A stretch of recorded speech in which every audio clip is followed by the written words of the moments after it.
Assalamualaikum warahmatullahi wabarakatuh. Oke, adik-adik, di kesempatan kali ini kita akan membahas sifat asosiatif.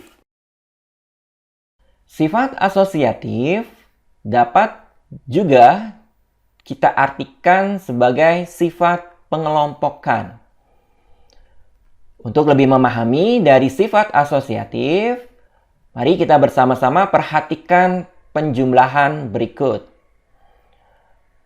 Dalam kurung 2 ditambah 4, kemudian ditambah 7. Kalau kita perhatikan bentuk ini, berarti kita harus menjumlahkan bilangan yang ada pada tanda kurung ini ya. Oke, berarti adik-adik silahkan jumlahkan 2 tambah 4. 6 baru ditambah dengan 7. Diperolehlah nilai 13. Sekarang coba perhatikan penjumlahan yang ini. Yaitu 2 ditambah dalam kurung 4 tambah 7. Nah, kalau adik-adik perhatikan, ini pengelompokannya yang berbeda ya. Kalau yang pertama itu kita kelompokkan 2 tambah 4 terlebih dahulu. Tapi kalau yang kedua ini, kita kelompokkan 4 tambah 7 terlebih dahulu. Karena ada tanda kurung, ya kita harus menjumlahkan bilangan yang ada di dalam tanda kurung tersebut. Kita jumlahkan 4 tambah 7, 11. Ya, berarti 2 ditambah 11. Ternyata diperoleh 13. Nah, kalau adik-adik perhatikan, hasilnya sama ya, yaitu 13.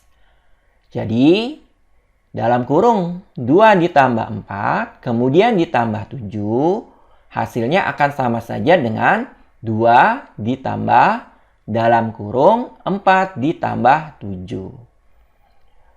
Sifat seperti ini dinamakan sifat asosiatif pada penjumlahan. Berikut ini rumus sifat asosiatif pada penjumlahan. Dalam kurung A tambah B ditambah C sama dengan A ditambah dalam kurung B tambah C.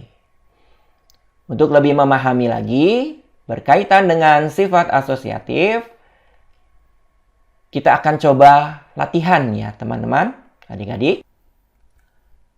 6 ditambah dalam kurung 3 ditambah 4 sama dengan. Nah, silakan adik-adik isi titik-titik tersebut. Oke, kita bahas ya. 6 ditambah dalam kurung 3 tambah 4 sama dengan kita dapat menukar pengelompokannya dengan mengelompokkan 6 tambah 3 terlebih dahulu. Setelah itu ditambah dengan, ya betul, yaitu 4. Oke, selanjutnya kalau sudah lengkap seperti ini, adik-adik jumlahkan seperti biasa. Kita hitung yang ada di dalam tanda kurung terlebih dahulu. 6 ditambah 3, 9 ditambah 4. Berarti hasilnya adalah 13. Oke, beralih ke soal berikutnya. 5 ditambah dalam kurung 2 ditambah 3 sama dengan 5 ditambah 2 ditambah titik-titik sama dengan titik-titik. Nah, ini sama ya, terjadi pertukaran pengelompokan ya.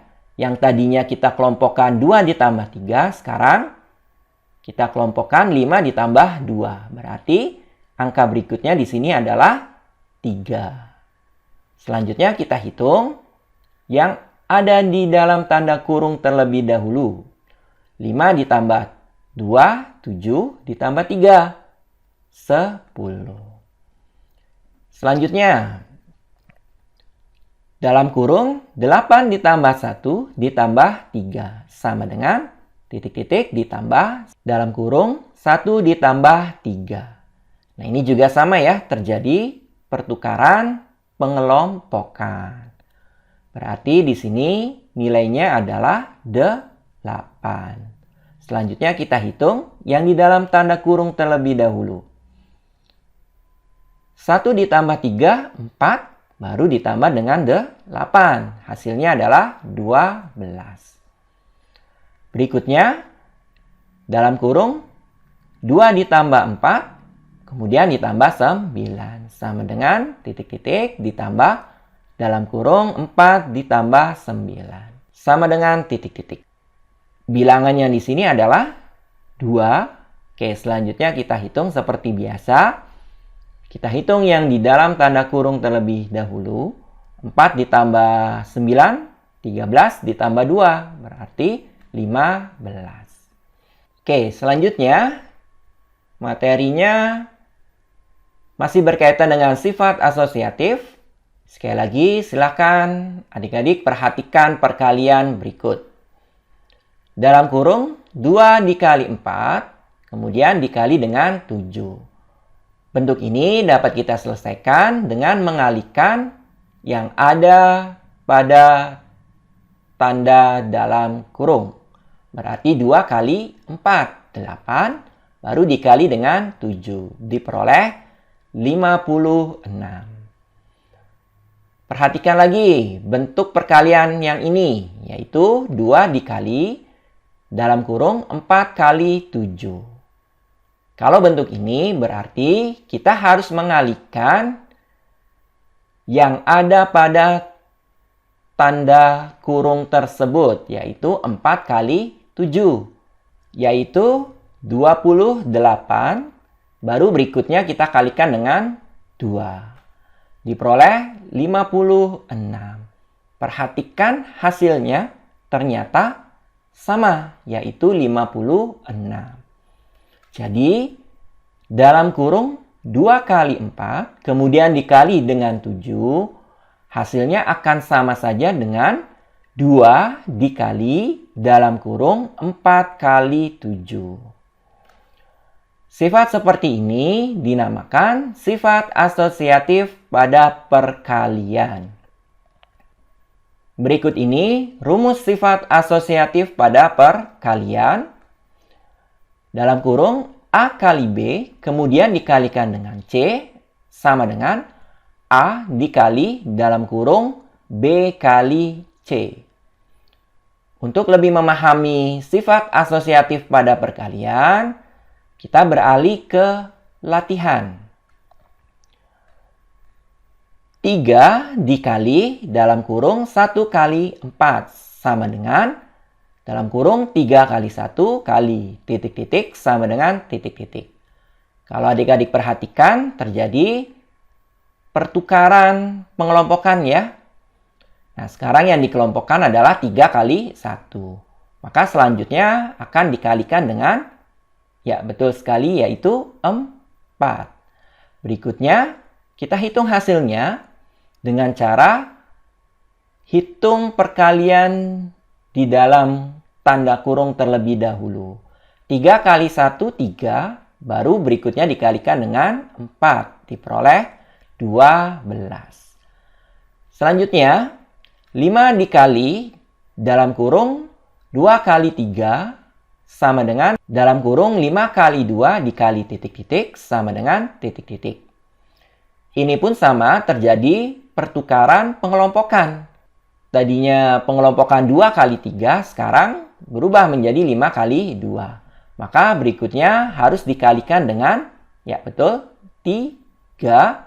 Selanjutnya kita hitung yang di dalam tanda kurung terlebih dahulu, 5 kali 2, 10. Baru dikalikan dengan 3, sama dengan 30. Contoh berikutnya, dalam kurung 8 kali 1 dikali 3 sama dengan titik-titik dikali dalam kurung 1 kali 3 sama dengan titik-titik. Nah, ini terjadi pertukaran pengelompokan ya. Sekarang yang dikelompokkan adalah 1 kali 3. Maka di sini bilangannya adalah 8. Berikutnya kita hitung. Caranya dengan mengalihkan yang ada di dalam tanda kurung terlebih dahulu, 1 kali 3, 3. Berikutnya ya 8 dikali 3, yaitu 24. Selanjutnya, dalam kurung 2 kali 4 dikali 9 sama dengan titik-titik dikali dalam kurung 4 kali 9 sama dengan titik-titik. Oke, kita akan selesaikan secara cepat ya adik-adik. Berarti di sini adalah bilangan 2, kemudian hasilnya 4 kali 9 terlebih dahulu, 36, baru dikali 2, berarti 72. Oke, ini adalah sifat asosiatif pada perkalian. Kita beralih ke berikutnya. Sekarang, perhatikan pengurangan berikut. Dalam kurung 8 dikurangi 4, kemudian dikurangi 2. Hasilnya adalah 2 ya. Karena kita harus menghitung yang di dalam kurung terlebih dahulu. 8 dikurangi 4, 4 baru dikurangi 2. Hasilnya adalah 2. Sekarang perhatikan bentuk yang ini. 8 dikurangi dalam kurung 4 dikurangi 2. Kita hitung yang di dalam tanda kurung terlebih dahulu. Berarti 4 dikurangi 2. Hasilnya berapa? 2. Selanjutnya 8 dikurangi 2. Sama dengan 6. Adik-adik perhatikan hasil akhirnya ternyata berbeda. 2 dengan 6 ini tidak sama. Sehingga diperoleh bahwa dalam kurung 8 dikurangi 4, kemudian dikurangi 2, tidak sama dengan 8 dikurangi dalam kurung 4 dikurangi 2. Sekarang perhatikan juga pembagian berikut.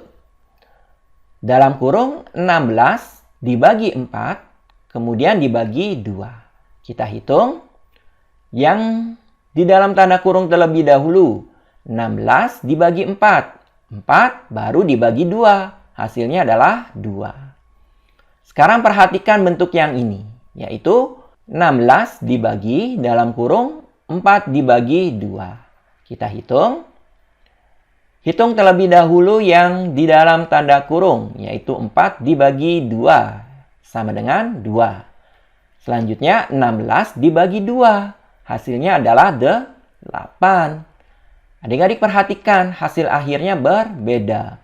2 tidak sama dengan 8. Diperoleh bahwa dalam kurung 16 dibagi 4, kemudian dibagi 2, tidak sama dengan 16 dibagi dalam kurung 4 dibagi 2. Sehingga dapat kita simpulkan pada pengurangan dan pembagian tidak berlaku sifat asosiatif.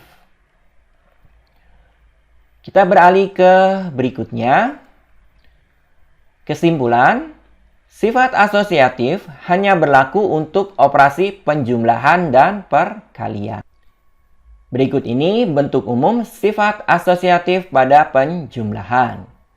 Dalam kurung A tambah B kemudian ditambah C sama dengan A ditambah dalam kurung B tambah C. Berikut ini bentuk umum sifat asosiatif pada perkalian. Dalam kurung A tambah B kemudian dikalikan C sama dengan A kali dalam kurung B kali C. Oke adik-adik, inilah pembahasan mengenai sifat asosiatif. Mudah-mudahan mudah untuk dipahami serta bermanfaat. Terima kasih atas perhatiannya. Saya akhiri. Wassalamualaikum warahmatullahi wabarakatuh.